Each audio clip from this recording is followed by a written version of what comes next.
मनुष्य के श्वसन के विभिन्न भाग, क्या क्या भाग दिखाई दे रहे हैं चित्र में देखेंगे। सबसे पहले नासा द्वार, ठीक है, मुख गुहा, ग्रासनी, फेफड़े, श्वसन नली, ठीक है। पसलियाँ हालांकि उसका भाग नहीं है, वो बस दर्शाया गया है। और डायफ्रम, ठीक है, ये जो है ना, ये डायफ्रम है क्लियर। अब इसी चीज़ को हम लोग 3D वाले डायग्राम से देखेंगे। एक, ठीक है, 3D फिगर है ये। अब आप पकड़ो, ये हमारा 3D डायग्राम है, ठीक है, 3D फिगर है, 3D आकृति है। इसमें क्या हो रहा है, अब आप बताओ। नॉस्ट्रल्स कौन से हैं, ये वाले। आज हम रेस्पिरेशन पढ़ रहे हैं। नॉस्ट्रल से पहले गई कौन सी वाली गैस गई? ऑक्सीजन। ऑक्सीजन। फिर कहाँ गई? क्या कहेंगे? ग्रासलीन। ठीक है, हम गले में ये शब्द तो वो लोग यूज करते हैं जो साइंस नहीं पढ़ते हैं, है ना।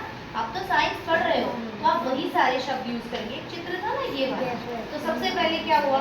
नासा, नासा द्वारा में गई, ठीक है। उसके बाद नासा गुहा में गई। अंदर एक कैविटी है नाक के पीछे, खाली जगह है, वो नासा गुहा कहते हैं। तो कहाँ गई? नासा गुहा में गई ऑक्सीजन। फिर कहाँ गई? ग्रासनी। ग्रासनी कहते हैं, ठीक है। उसके बाद कहाँ गई? श्वसन। श्वास नली, श्वास नली के अंदर आ गई, ठीक है। ग्रासनी थोड़ा सा ऊपर का पार्ट, फिर श्वास नली में आ गई। फिर कहाँ गई? श्वासनियाँ, ठीक है। ये होती है एक्चुअली ब्रोंकाइल्स, अंदर होती है। अब ये क्या है? ये तो हो गई आपकी रिब्स, है ना, हड्डियाँ हो गई। हड्डियों के अंदर क्या होता है? हमारे फेफड़े। ये तो क्या है? फेफड़े। इन्हीं के अंदर ब्रोंकाइल्स, या हिंदी में कहते हैं आप लोग ग्रासनियाँ होती हैं। यहाँ से जो ऑक्सीजन गई वो फेफड़ों में गई और छोटे छोटे ब्रांचेस ब्रोंकाइल्स में गई, एक इधर एक इधर, और इनको क्या कहेंगे हम? फेफड़े। ठीक है। फिर क्या रिलीज क्या करेंगे? Carbon dioxide. क्या रिलीज होता है? Carbon dioxide. समझ आया? तो ये हो गया हमारा श्वसन तंत्र।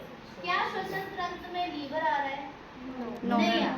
तो आपको तंत्रों का अंतर भी पहचानना है, ठीक है। पेट आ रहा है श्वसन तंत्र में? नहीं आ रहा है। आँख आ रही है?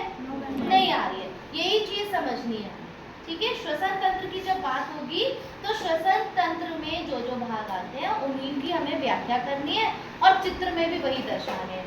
एक चीज और होती है डायफ्राम। यहाँ पर ना एक डायफ्राम होती है, प्लेट जैसी होती है।